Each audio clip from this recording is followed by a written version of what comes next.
Millions of Iranians are bracing for the impact of U.S. sanctions following the Trump administration's recent decision to abandon the Iran nuclear deal.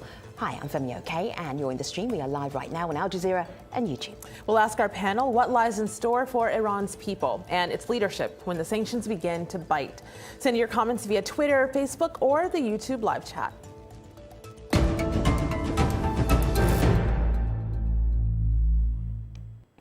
Living under sanctions has long been a fact of life in Iran, with the U.S. holding restrictions in place since the Islamic Republic was founded in 1979.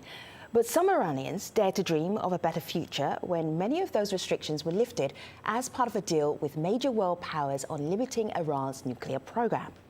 But just 3 years after that agreement was signed, the sanctions are due to snap back into place after President Donald Trump pulled Washington out of the accord.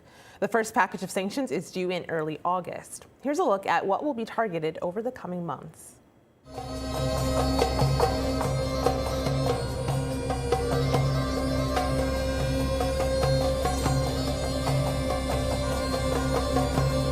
A key part of our strategy is a campaign of maximum economic and diplomatic pressure. Our focus is on getting as many countries importing Iranian crude down to zero as soon as possible. Iran's President Hassan Rouhani has called the U.S. plan to stop Iran exporting oil a fantasy. Last week, he hinted that Iran could respond by stopping oil tankers from other countries passing through the Strait of Hormuz, a regional gateway for imports and exports. Rouhani's government, nonetheless, faces a tough job to stop Iran's economy from shrinking as the U.S. sanctions take hold. Many Iranians are already desperate for relief from ongoing economic problems. In June, traders in Tehran's Grand Bazaar went on strike to make clear their concerns. The collapse of the rial on the foreign exchange market is making imports more expensive and pushing up inflation.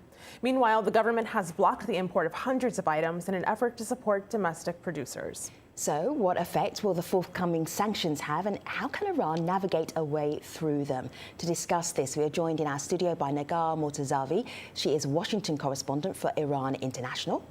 Hamid Mousavi is a politics professor at the University of Tehran. He joins us today from the Iranian capital. Also in Tehran, we have Sitareh Sadiki. She is a PhD candidate at the University of Tehran. And we also have Sadegh Ziba Kalam. He is a political science professor. He joins us from Tehran. It's good to have you, everybody. Professor, yes, I'm going to give you one word to describe the mood of the people around you, the people that you know in Iran. Professor, what word would you choose? Professor Sitareh.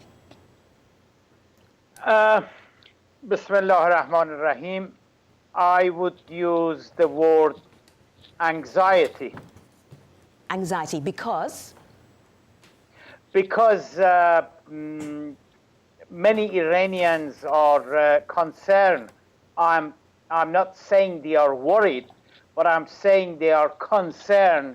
They are deeply concerned about the effect of coming sanctions, which everyone expect to go on to start in November. Sitareh, what would be your one word to describe the people around you, this informal poll, so we get a sense of what life is like?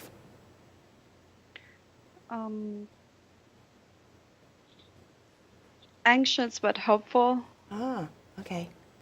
Because? Yeah, because the situation is really stressing, and it's putting a lot of pressure on the general mood of the people. But still, this is not the first time that the Iranian people have had to wait for the U.S. or other countries to decide whether or not they're going to impose a new series of sanctions on Iran.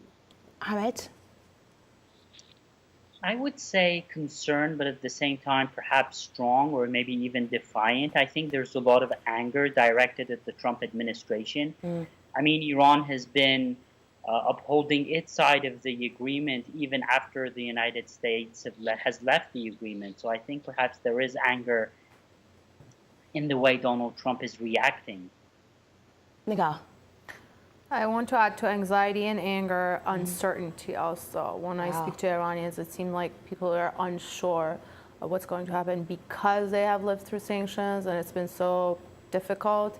They're just bracing for impact, basically. Wow, interesting looking to the psyche as far as the guests are concerned of what Iranians are going through right now. It's interesting that you mentioned when you speak to Iranians who are there, of course, and because you do that so often, we actually got a couple of comments that from people that you spoke to in Farsi, and we've translated them. Here's just one person who sent us some comments via WhatsApp. Puya, a small business owner in Tehran, says the most important effect of sanctions on the life of Iranians is the lack of financial stability and confidence in everyday life. There's little opportunity to travel. 80 million people in this corner of the globe are hopeless. It took 9 years to get my business running, and now, because of supply shortages and high prices, we can't make our products. And she goes on to say, we're trying our best with minimal resources, but we haven't got back any of the money we've invested so far. So can you talk to us about what's behind that for Puya and other people like her who are business owners, small business owners, and are facing even more challenges and obstacles? Sure. So this is just an example of a group of youth who came together. They used art and design to just produce products. And we're running this business, not very with a high profit, but we're running business with like a small business with some employees. But just like she says, the uncertainty, the devaluation of the currency, and just the fluctuation in the market has created such a small space, especially for these types of businesses, that at some point people just give up and they can't continue going on. A lot of young people are also using online tools, the cyberspace, for the purpose of their business, but that is still not enough when you look at the overall state of the economy. And with the upcoming sanctions, the uncertainty that she's talking about is just going to get worse.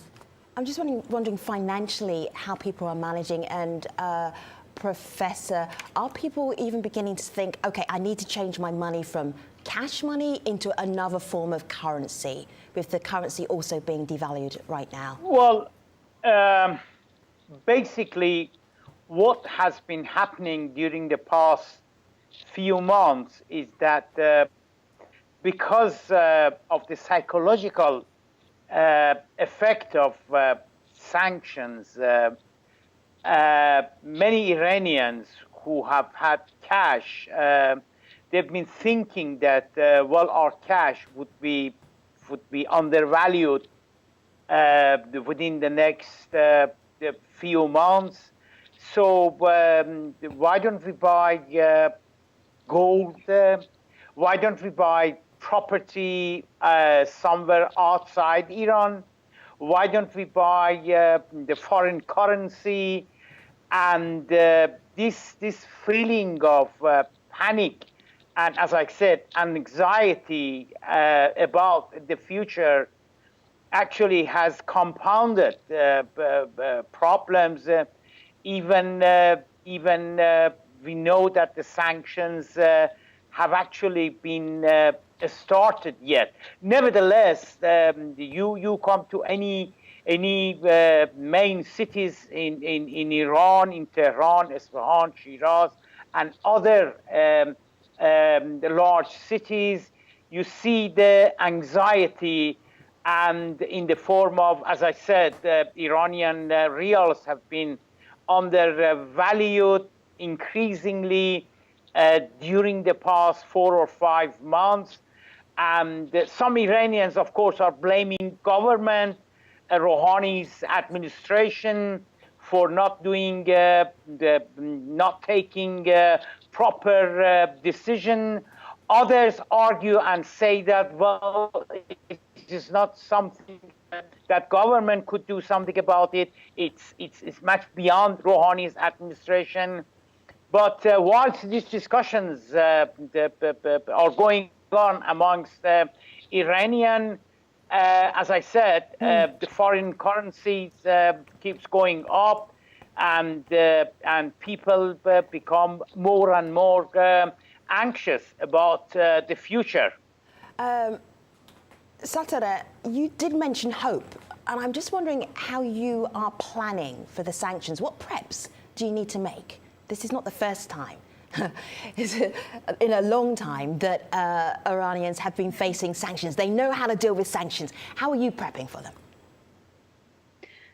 I think because of the experience that we have had since the 1979 revolution, with all sorts of sanctions being imposed against Iran, the country is not in a situation of some kind of very unexpected, what you call aftermath of the sanctions. But the sanctions on Iran's oil export may affect the general economy in a very strong way. Still, we have assets like the Hormuz Strait or many other partners that we still are doing trades with. That we are, they are one source of hope for the Iranian people. Also, I think this foreign exchange, especially U.S. dollar going high against real value dropping against dollar, affects a large amount of investors and businessmen. But when you go down into everyday life of the people, it's the effect of that is not as tangible. But in the long run, it may have a lot of, it may create an aftermath which will make it very difficult for people to create their business.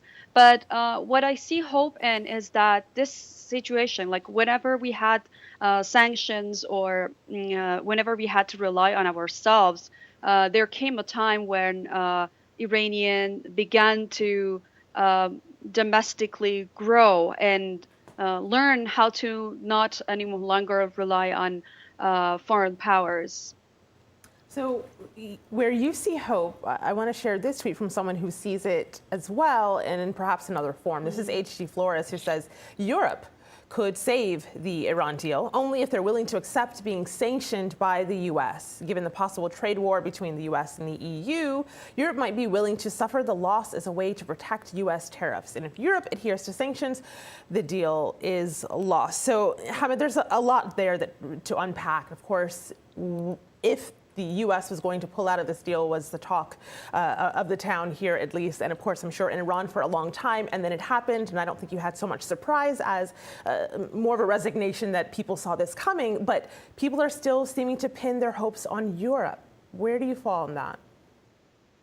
Right. Well, I think, first of all, the important point here is that sanctions hurt ordinary Iranians. And I think the ultimate goal of the Trump administration is perhaps to create unrest within Iran.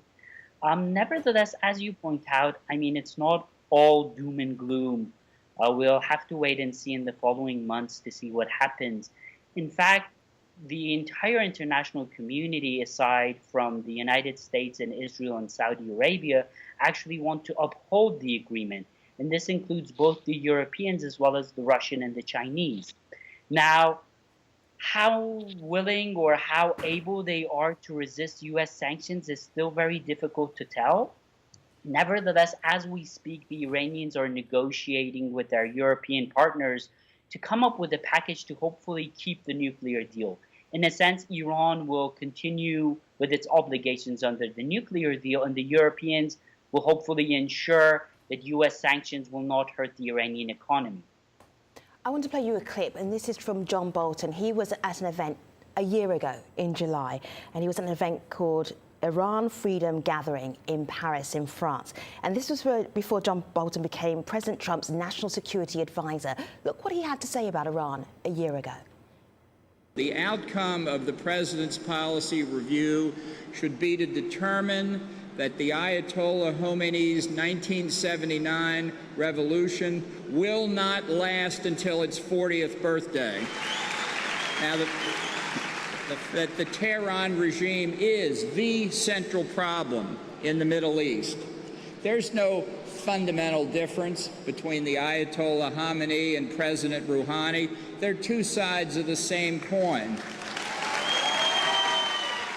Nigar, there are so many domestic issues that Iran is grappling with right now, and then you add this additional pressure from a deal that's already been negotiated with the US saying, no, this is not good enough, new sanctions. I'm just thinking, where is the focus of Iranians right now? Are they saying this is to do with President Trump, or this is because President Rouhani failed us? I think both. Of course, it depends on who you ask in Iran. there is still this feeling that the majority was supportive of the negotiations, of resolving the nuclear issue through diplomacy, which was the only option that people saw against war. The threat of war was very serious a few years ago, and now it seems like the U.S. administration is again putting that maximum pressure on Iran. But what's missing is that the hope for coming to a diplomatic solution and another set of negotiations is very minimal. It doesn't seem like this administration has left much doors open for any type of negotiation. Although they claim that this is what they want, at the same time, the regime change rhetoric that's coming out of the administration and the pressure seems like what's being understood in Tehran. And people don't have so much hope for both sides to come together at the table, let alone negotiate an actual deal. And that's what worries people too. I don't think Iranian people were in favor of negotiations because they thought without the negotiations there would be a war against Iran. It was more because they were hopeful that the negotiations and the deal would bring more economic ease, more ease on sanctions, rather than being worried about a war. Because again, Iran has an experience with war and we know how devastating that is. But Iran is very different and a lot more stronger than it used to be during the invasion of the country by Saddam's regime. Also, I would like to note that the speech that you just played, it was made at a freedom gathering organized by MAK terrorists. And it's really funny, like if such a rhetoric is made among terrorists, how can you give any credit to that? And of course, the U.S. administration and Trump's team would do anything to make the revolution kneel down or just halt the revolutionary spirit, which still exists among people. And I would like to note that whenever there is an economic crisis in any country, no one talks about regime change. They talk about whether or not this administration is doing what it should, whether or not the economic plans are effective. But when it comes to Iran, it's immediately linked to regime change, as if like any problem, like there was the water pollution, the Flint crisis in the U.S., and people were running out of water, clean water to drink, but nobody talks about regime change. There is police brutality against African Americans in the U.S. Nobody talks about regime change. There is, there are a lot of like just look at Trump and how he is viewed by most people around the world, and nobody talks about just like, toppling Trump, or at most they are talking about Trump's resignation or impeach, because they think that their form of government is democracy, but Iran's not. This is why Iran is also a democracy and people have the right to choose. That's why they elected President Rouhani, because they had hope in him to,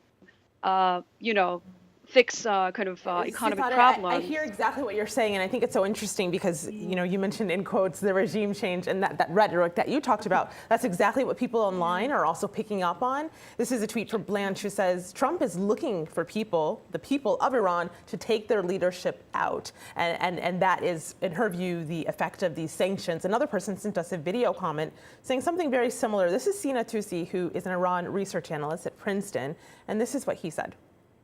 Secretary of State Mike Pompeo's 12 demands on Iran leave little room for diplomatic compromise and amount to a call for Iran's total surrender on its civilian nuclear program, its regional influence, and even its territorial sovereignty in terms of allowing inspectors access to any sites in the country.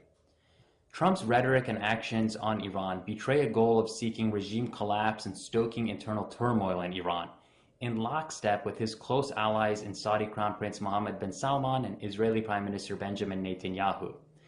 Trump's Iran policy promises dangerous escalation in an already unstable region. Professor Ziba Kalam, I'm wondering what you think of Sina's comment.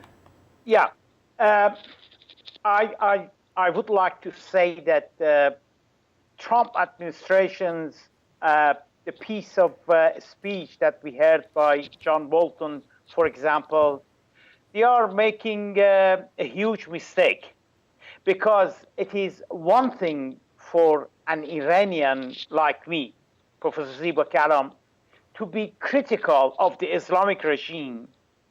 But when I realized that Trump is trying to overthrow that regime, it hurts my nationalistic feeling that who has given this right to Trump, to US government, to any government, to come and say that we want to change the regime in Iran.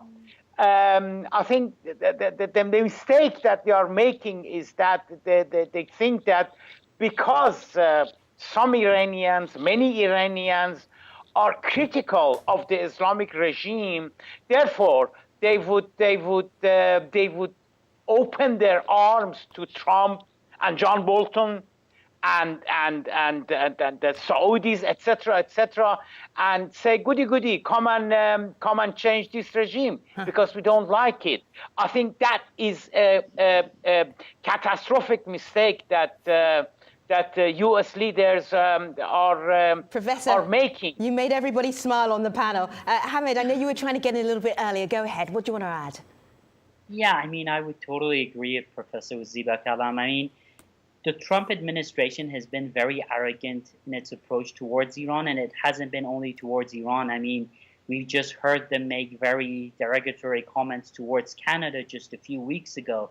I mean, this is an administration that is leaving the Paris Climate Accord, causing trouble with Europe, and of course, leaving the Iran nuclear deal. Now, when it comes to who should we blame, I would say that although a lot of Iranians might be perhaps angry with the Rouhani administration for not doing enough to perhaps keep the Iranian currency at its older value, nevertheless, I think they understand that the blame would be entirely at the Trump administration because, I mean, Iran has been fully obliging with its side of the deal. The IAEA has reported 11 times that Iran has upholded its side of the agreement. Nevertheless, the Trump administration decided to leave. Now, when we talk about new negotiations, how can we trust the U.S. administration when they didn't even uphold their side of the agreement, which was made out of the result of several years of diplomacy?